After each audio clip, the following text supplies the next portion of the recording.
Bharat Tiwari encounter मामले की चल रही जांच के बीच भोजपुर एसपी अचानक आधी रात को भरत तिवारी के घर पर पहुंच जाते हैं और सीधे परिवार वालों को धमकाने लगते हैं। उनके ऊपर केस वापस लेने का दबाव बनाने लगते हैं और यह कहने लगते हैं कि अगर केस वापस नहीं लिया या पीछे नहीं हटे तो अच्छा नहीं होगा। और यह बात हम नहीं बल्कि खुद भरत तिवारी के भाई चंदन तिवारी का ये कहना है, जिसके बाद सवाल ये उठ रहा है कि भरत तिवारी इनकाउंटर मामले में आखिर करना क्या चाहते हैं भोजपुर के एसपी। आखिर क्यों परिवार वालों पर दबाव बनाया जा रहा है?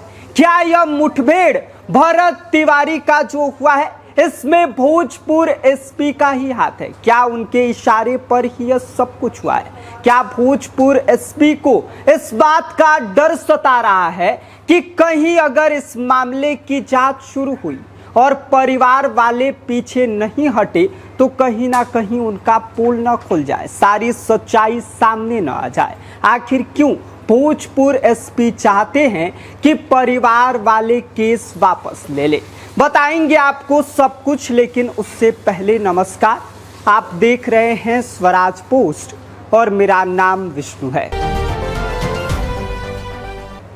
अब जरा सोचिए, अगर किसी परिवार का आरोप यह है कि उन्हें इंसाफ मांगने की सजा मिल रही है तो सवाल सिर्फ एक इनकाउंटर तक सीमित नहीं रह जाता, बल्कि पूरे सिस्टम की निष्पक्षता पर सवाल खड़ा हो जाता है। भरत तिवारी के भाई चंदन तिवारी ने मीडिया से बातचीत किया है और इस बातचीत के दौरान उन्होंने दावा ये किया है कि भोजपुर के एसपी आधी रात को पूरी टीम के साथ उनके घर पर पहुंचे।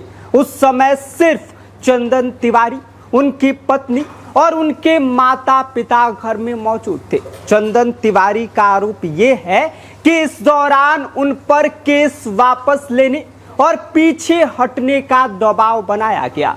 इतना ही नहीं, उन्होंने यह भी आरोप लगाया है कि अगर वे पीछे नहीं हटे तो अंजाम अच्छा नहीं होगा। इन सारी बातों का भी जिक्र उन्होंने किया है। अगर ये आरोप सही है तो सवाल उठना लाजमी है कि आखिर एक तरफ जांच चल रही है और इसी बीच अचानक पुलिस अधीक्षक आधी रात को पीड़ित परिवार के घर पर पहुंच जाते हैं। आखिर क्यों जाने की जरूरत पड़ी?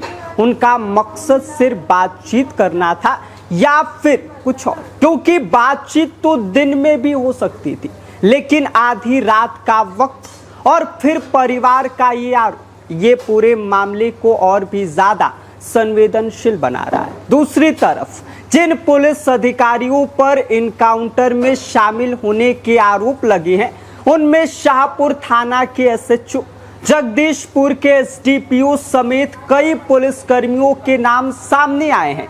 लेकिन परिजनों का ये कहना है कि अब तक किसी भी व्यक्ति की गिरफ्तारी नहीं हुई है और ना ही कोई ठोस कार्रवाई होती हुई दिखाई दे रही है। ऐसे में सवाल ये उठता है कि क्या कानून सिर्फ आम लोगों के लिए है? क्या वर्दी पहनने वाले लोगों की जिम्मेदारी यहीं पर खत्म हो जाती है?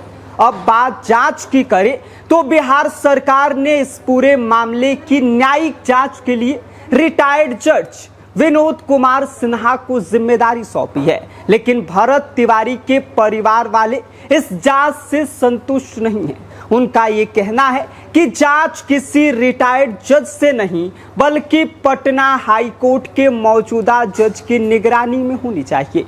परिवार वालों का यह भी कहना है कि उन्हें इस जांच पर भरोसा नहीं है और पूरे मामले की इसके अलावा सीबीआई जांच भी होनी चाहिए ताकि किसी भी तरह का दबाव या प्रभाव जांच को प्रभावित न कर सके। अब यहाँ सबसे बड़ा सवाल ये है कि अगर जांच निष्पक्ष है तो फिर परिवार वालों को डर या दबाव में क्यों रखा जा रहा है? उन पर क्यों दबाव बनाया जा रहा है? और अगर वाकई किसी ने परिवार को धमकाया है तो इसकी जांच कौन करेगा? हालांकि यह भी याद रखना जरूरी है कि एसपी या पुलिस की ओर से इन आरोपों की अभी पुष्टि नहीं हुई है। फिलहाल ये आरोप भरत तिवारी के परिवार की तरफ से लगाए गए हैं और इनकी सच्चाई की पुष्टि जांच के बाद ही हो पाएगा।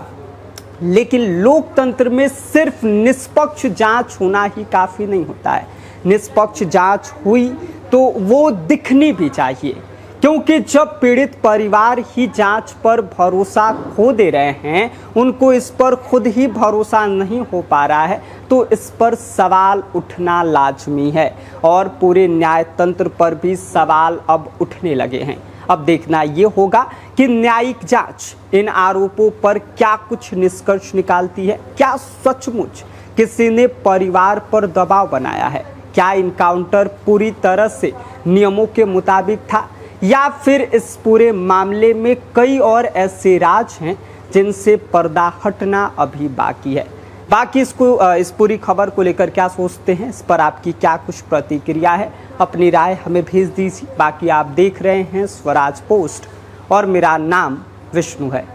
गोल, जहां 28 वर्षों के सफर में 18,000 से भी अधिक छात्रों ने डॉक्टर एवं इंजीनियर बनकर सफलता की ऊंची उड़ान भरे है, जहां साधारण छात्र भी बिहार एवं झारखंड टॉपर बनकर बड़ा इतिहास बना रहे हैं।